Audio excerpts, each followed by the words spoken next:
Hi friends, welcome to SK innovations. இன்றைக்கி நம்ம என்ன பார்க்க போகிறோன்னா, மஷ்ரூம் வச்சு ஒரு சூப்பரான ரெசிபி எப்படி பண்ணலான்னு பார்க்கலாம்.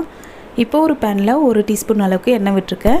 இதோட 1 டீஸ்பூன் அளவுக்கு நெய் சேர்த்துருக்கேன். நெய் நல்லா உருகிட்ட பிறகு இதோட ஒரு மீடியம் சைஸ் வெங்காயம் பொடி பொடியாக கட் பண்ணி சேர்த்து கண்ணாடி பதம் வர வரைக்கும் இந்த வெங்காயத்தை வதக்கி விட்டுக்கிறேன். இந்த வெங்காயம் ஓரளவுக்கு வதங்கிட்ட உடனே அரை டீஸ்பூன் அளவுக்கு இஞ்சி பூண்டு விழுது சேர்த்து அதையுமே நல்லா பச்சை வாடை போகிற வரைக்கும் வதக்கி விட்டுக்கலாம்.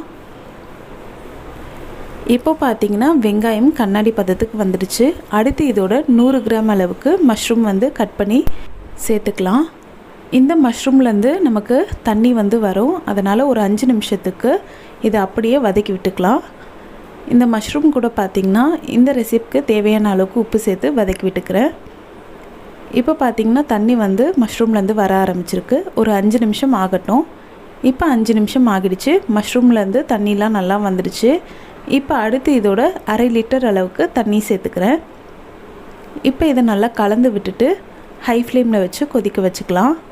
கொதி வரும்போது இதோட 1 டேபிள் ஸ்பூன் அளவுக்கு மைதா மாவு இல்லாட்டி கார்ன்ஃப்ளவர், இதில் ஏதாச்சும் ஒரு மாவு 1 டேபிள் ஸ்பூன் அளவுக்கு எடுத்து அதை கொஞ்சமாக தண்ணியில் கரைச்சி அந்த தண்ணியை இதில் சேர்த்து நல்லா கலந்து விட்டுக்கலாம்.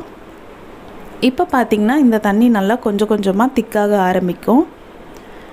இப்போ இதை ஹை ஃப்ளேமில் வச்சு ஒரு 5 நிமிஷத்துக்கு கொதிக்க வச்சுக்கிட்டோன்னா மாவோட பச்சை வாடை இருக்காது. இப்போ 5 நிமிஷம் கழித்து இதில் இருக்கக்கூடிய மஷ்ரூம்லேருந்து கொஞ்சமாக நம்ம மிக்ஸி ஜாரில் எடுத்து போட்டு அந்த மிக்ஸி ஜாரில் பாலோட ஆடை இருக்குல்ல, அதையுமே கொஞ்சம் சேர்த்து நல்லா ஃபைன் பேஸ்ட்டாக அரைச்சி அந்த பேஸ்ட்டை இதோட சேர்த்துக்கலாம். இந்த மாதிரி பண்ணும்போது ரொம்பவே க்ரீமியான டெக்ஸ்சர் கிடைக்கும். அது மட்டும் இல்லாமல் டேஸ்ட்டும் நல்லாயிருக்கும்.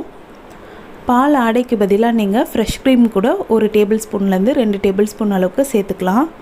சேர்த்துட்டு மிக்ஸி ஜாரில் கொஞ்சமாக தண்ணி சேர்த்து அதையுமே இதோடு சேர்த்து நல்லா கலந்து விட்டுக்கலாம். கலந்து விட்டு மீடியம் ஃப்ளேமில் ஒரு 2 நிமிஷம் நல்லா கொதிக்க வச்சுக்கலாம். பாருங்கள், இந்த கன்சிஸ்டன்சி இருக்குது. ஒருவேளை உங்களுக்கு இன்னுமே கொஞ்சம் தண்ணியாக வேணும்னா தண்ணி இன்னுமே கொஞ்சம் ஆட் பண்ணிக்கலாம். இப்போ 2 நிமிஷம் கழித்து ஃபைனலாக இதோட அரை டீஸ்பூன் அளவுக்கு மிளகுத்தூள் சேர்த்து நல்லா கலந்துட்டு சர்வ் பண்ணிக்கலாம். அவ்வளோதான், நம்மளோட க்ரீமியான டேஸ்டியான மஷ்ரூம் சூப் சூப்பராக ரெடி ஆகிடுச்சு.